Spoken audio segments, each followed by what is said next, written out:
पापानकुशा एकादशी व्रत कथा। धर्मराज युधिष्ठिर भगवान श्री कृष्ण से कहते हैं, हे भगवान, आश्विन शुक्ल एकादशी का क्या नाम है? अब आप कृपा करके इसकी विधि तथा फल कहिए। भगवान श्री कृष्ण कहने लगे कि हे युधिष्ठिर, पापों का नाश करने वाली इस एकादशी का नाम पापानकुशा एकादशी है। हे राजन, इस दिन मनुष्य को विधि पूर्वक भगवान पद्मनाभ की पूजा करनी चाहिए। यह एकादशी मनुष्य को मनोवांछित फल देकर स्वर्ग को प्राप्त कराने वाली है। मनुष्य को बहुत दिनों तक कठोर तपस्या से जो फल मिलता है, वह फल भगवान गरुड़ ध्वज को नमस्कार करने से प्राप्त होता है। जो मनुष्य अज्ञानतावश अनेक पाप करते हैं परंतु हरि को नमस्कार करते हैं, वे नरक में नहीं जाते।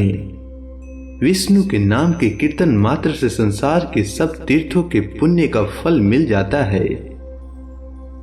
जो मनुष्य सांग धनुषधारी भगवान विष्णु की शरण में जाते हैं, उन्हें कभी भी यम यातना भोगनी नहीं पड़ती है।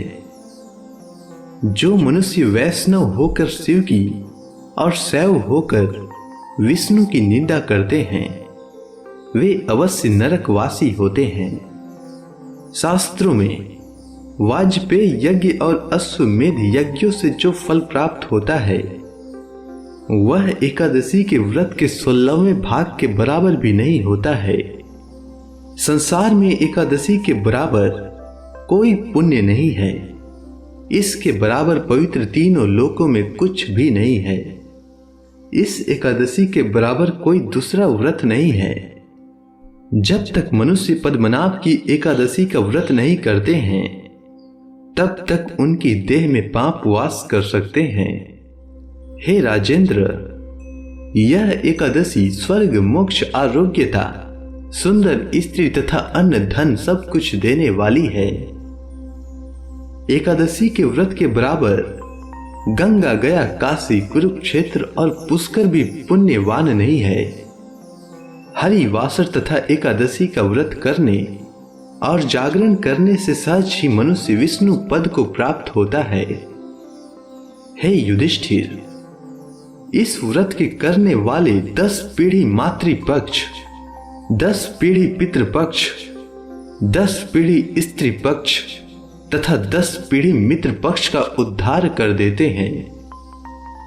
वे दिव्य देह धारण कर चतुर्भुज रूप में पीतांबर पहने और हाथ में माला लेकर गरुड़ पर चढ़कर विष्णु लोक को जाते हैं।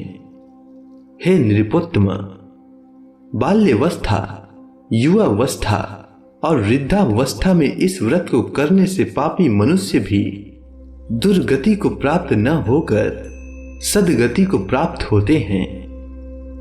आश्विन मास की शुक्ल पक्ष की इस पापानकुशा एकादशी का व्रत जो मनुष्य करते हैं, वे अंत समय में हरि लोक को प्राप्त होते हैं तथा समस्त पापों से मुक्त हो जाते हैं। इस दिन सोना, तिल, भूमि, गौ, अन्न, जल, छत्री तथा ज्योति दान करने से मनुष्य यमराज को नहीं देखता। जो मनुष्य किसी प्रकार के पुण्य कर्म किए बिना जीवन के दिन व्यतीत करता है, वह लोहार की भट्टी की तरह सांस लेता हुआ निर्जीव के समान ही है। निर्धन मनुष्यों को भी अपनी शक्ति के अनुसार दान करना चाहिए तथा धन वालों को सरोवर, बाग, मकान, इन सब चीजों को बनवाकर जरूरतमंद को दान करना चाहिए। ऐसे मनुष्यों को यम का द्वार नहीं देखना पड़ता है तथा संसार में दीर्घ आयु होकर धनाढ़ी, कुलीन और रोग रहित रहते हैं। भगवान श्री कृष्ण महाराज युधिष्ठिर से कहते हैं, हे राजन, जो आपने मुझसे पूछा वह सब मैंने आपको बतलाया। अब आपकी और क्या सुनने की इच्छा रह गई है? तब महाराज युधिष्ठिर कहते हैं कि हे भगवान, इस पापान्कुशा एकादशी के व्रत को किसने किया था? कृपा करके कहिए, मैं सुनना चाहता हूं। तब भगवान श्री कृष्ण कहते हैं, हे राजन, प्राचीन समय में विंध्य पर्वत पर क्रोधन नाम का एक बहेलिया रहता था। वह बड़ा क्रूर था। उसका सारा जीवन हिंसा, लूटपाट, मद्यपान और गलत संगति पाप कर्मों में बीत गया।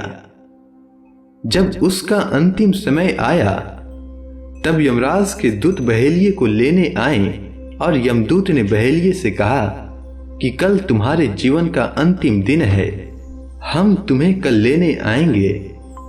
यह बात सुनकर बहेलिया बहुत भयभीत हो गया और महर्षि अंगिरा के आश्रम में पहुंचा और महर्षि अंगिरा के चरणों में गिरकर प्रार्थना करने लगा। उसने कहा, हे ऋषिवर, मैंने जीवन भर अज्ञानतावश पाप कर्म किए हैं। कृपा कर मुझे कोई ऐसा उपाय बताएं जिससे मेरे सारे पाप मिट जाएं और मोक्ष की प्राप्ति हो जाए। उसके पश्चाताप को देखते हुए और उसके निवेदन पर महर्षि अंगिरा ने उसे अश्विन शुक्ल पक्ष की पापान्कुशा एकादशी का विधि पूर्वक व्रत करने को कहा। महर्षि अंगिरा के कहे अनुसार उस बहेलिये ने यह व्रत किया, जिससे उसके द्वारा किए गए सारे पापों से उसे छुटकारा मिल गया और इस व्रत के पुण्य फल की कृपा से वह विष्णु लोक को गया। जब यमराज के दूत ने इस चमत्कार को देखा तो वह हाथ मलते रह गए और बहेलिये को बिना लिए ही वापस यमलोक लौट गए। हे युधिष्ठिर, इससे बढ़कर मनुष्यों के लिए और कोई व्रत हो ही नहीं सकता। मैं तो कहता हूं कि मोक्ष की कामना करने वाले मनुष्यों को यह व्रत अवश्य करना चाहिए। अगर आपको यह कथा अच्छी लगी हो तो कमेंट सेक्शन में ओम नमो भगवते वासुदेवाय नमः लिखना ना भूलें। धन्यवाद।